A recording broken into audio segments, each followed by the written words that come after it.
खासगी बँकेच्या कर्जाची वसुली करण्यासाठी कर्जदाराच्या मुलाचे अपहरण करून खंडणी मागण्याचा प्रकार सोलापुरात घडलाय।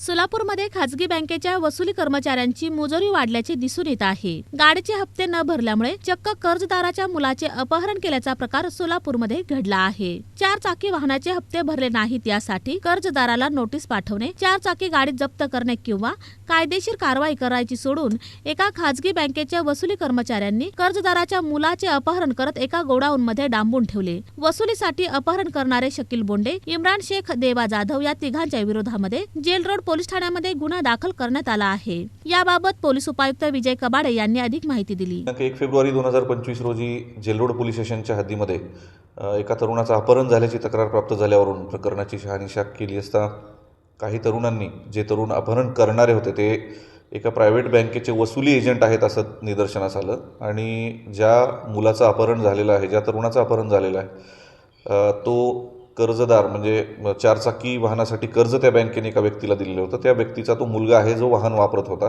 त्या वाहनासह या आरोपींनी त्याला किडनॅप करून खंडणी मागितली, किडनॅप करून एका ठिकाणी डांबून ठेवून खंडणी मागितली अशा स्वरूपाचा गुन्हा दाखल करण्यात आला।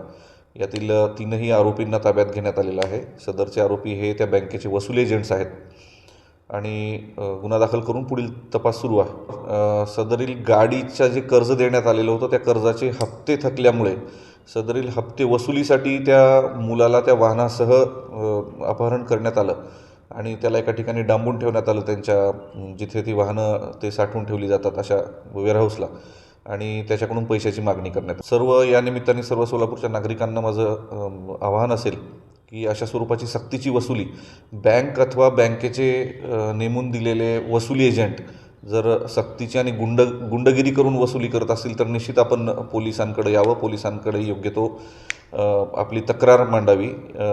नियमानुसार, कायद्यानुसार योग्य ती सर्व मदत आपल्याला केली जाईल। कर्जदाराच्या मुलाचे अपहरण केलेच, मात्र त्यानंतरही मुलाला सोडण्यासाठी 10,000 रुपयांची खंडणी मागण्यात आली होती।